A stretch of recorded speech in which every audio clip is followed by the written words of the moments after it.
Hey there YouTube, welcome back to the channel. So it is the weekly pickup video here today, and spoilers, it's a short one. There's only 2 items that I picked up this week, which wasn't a surprise. I had been keeping track of stuff as it was starting to come in, and also some stuff is starting to stack up a little bit, ship my cards, so that'll be coming in at some point. I'll make the order for that, but I am waiting for a few more things to ship out.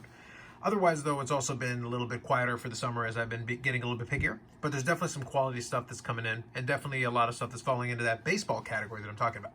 Now today, I do have a baseball card, and I decided since it is going to be a shorter video, I would take advantage of that to do a couple of things. So first thing off the top, as we're going along, and we're going to do some more varied, and really I would like to do a lot more evergreen content, stuff that really isn't timely. It isn't based on something that's happening right at this moment, and I've definitely been working on some of those, especially topics that I want to include in the audio version of some of the podcasts and stuff like that. So I've been enjoying doing that. But I'll put it out there once again as well. If you guys have any ideas or anything that you would like me to touch on and address, something that maybe doesn't necessarily need a video, but maybe it's something I can talk through there, I will definitely take suggestions and ideas in the comments. Otherwise, if there's a video that you'd like to see me do, I can definitely do that. One of the things that'll probably have a little bit of discussion, so by the time you're seeing this, the Friday live stream would have already happened, but I'll address during the live stream itself a little bit of eBay releasing its new collection kind of section. It's a beta as far as a collection app, so to speak. Still, at the time I'm recording this, I've only been playing around with it for a couple of hours, so I'll start talking about it in the live stream a little bit as a first impression kind of thing. But then maybe I'll set up a separate video talking about it a little bit more and maybe some of the implications, but we'll start workshopping that around a little bit. Anyway, that's enough of that. Let's get to the video itself. So like I said, 2 cards. First one is for my 2018 Topps Chome UFC Autograph set. So this is one of the few that I'm starting to have left over. And this is the Daniel Cormier. And all the autographs are basically refractors. Nice clean autograph on a blue Sharpie, and they used the thin one, so that's a nice clean autograph there. Cool looking card. So he's punching John Jones.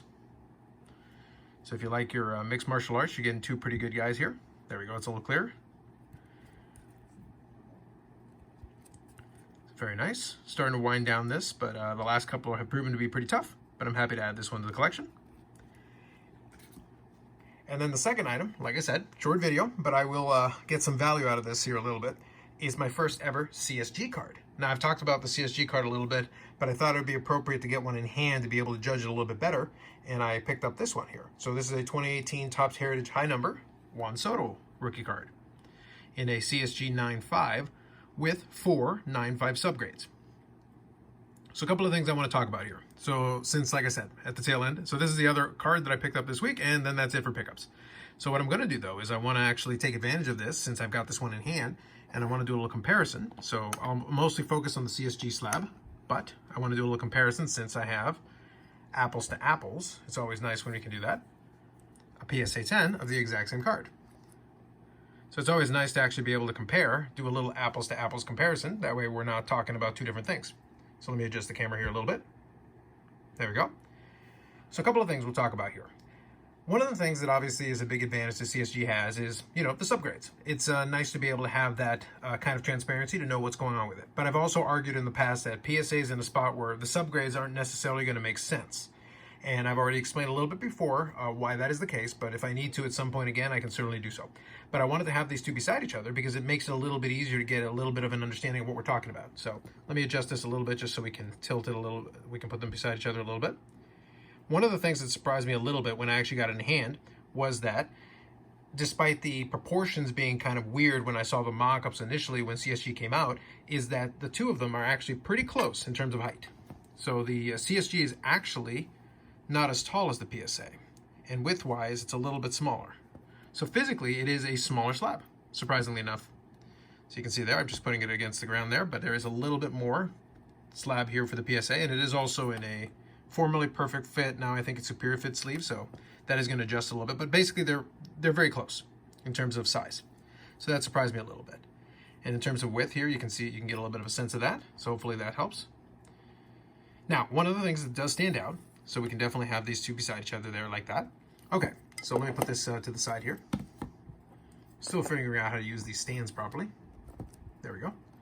Okay, so let me focus on the CSG slab here for a minute. So pluses. I do like how clear the plastic is. And obviously, since the size didn't turn out to be as large as I actually thought it was going to be, what they did is they basically reduced the edges and the borders. Now what they did is they actually have a very clear plastic. Like you can actually see the Soto here behind it very clearly all the way through, which is pretty cool. It's basically saying that the plastic is super clear. I will say as well, it's a pretty sturdy design in terms of what it is, and it's imminently stackable, so that's pretty good. But we end up, so as far as pluses are concerned, that's pretty good. And the grading on the whole, I've only just started looking at it, and the grading seems pretty reasonable. And it is nice, like I said, to be able to have the subgrades, to be able to see centering 9.5, corners, edges, and surface. Now, kind of an important thing here, and this is the back here, with the hologram as well. So like I said, with the nice clear plastic, you do get a great view of the card itself inside the slab. Now, those are the pluses. The minuses are basically kind of what we talked about before on the live stream and other things where I've talked about CSG. I'm just not a fan of this label, and the proportions still feel a little bit off. Like obviously you can see the size of the label one compared to the other. Now you can say, of course, and correctly so, that you need a little bit more room in order to be able to fit the subgrades. But as you can see, even with the subgrades in it, unless you have a third line, which by the way CSG can have, if you need a little more explanation, they can actually use another line here. But otherwise, it's always creating this gap. And if you decide not to go with the subgrades, which is an option to save some money, it creates this big white space there that basically just doesn't look that great. The green is hit and miss depending on what you like. I don't mind it too much, and the big number, of course, is actually pretty good. I don't mind that part. It is nice and clear, and the hologram is nice from a counterfeit detection category, and of course you got the hologram on the back as well, so that's pretty good. And then you do have the code here, but or the QR code. That's what I was thinking of. So on the whole, like, not bad, I would say. My problems are still kind of the same, though. I'm just not a big fan of the label. Aside from that, though, the case itself is pretty decent, I would say.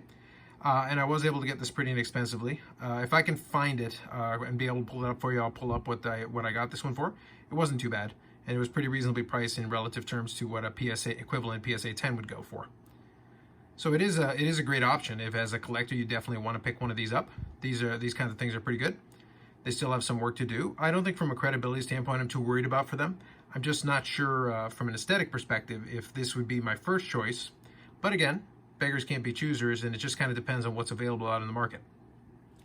So that's just a little bit side-by-side comparison as far as these two are concerned. Just wanted to include that in here because I thought it would be useful having two copies of the same card. Again, clear plastic is very nice. The holder is pretty sturdy. It's a pretty good looking slab design overall, stackable and all that, and it seems pretty solid. The label is still a big problem for me personally, but it might not be a problem for you. But just something I would throw out there. It's nice to be able to see kind of side by side two different versions with the same card in the holder. Anyway, that is it. No Medano count pickup because there were no Medanos in it. Just the Soto and the UFC card. So any questions or comments are always welcome. More videos and live streams coming up the rest of the week and in coming weeks. Thanks very much for watching, and we'll catch you in the next one.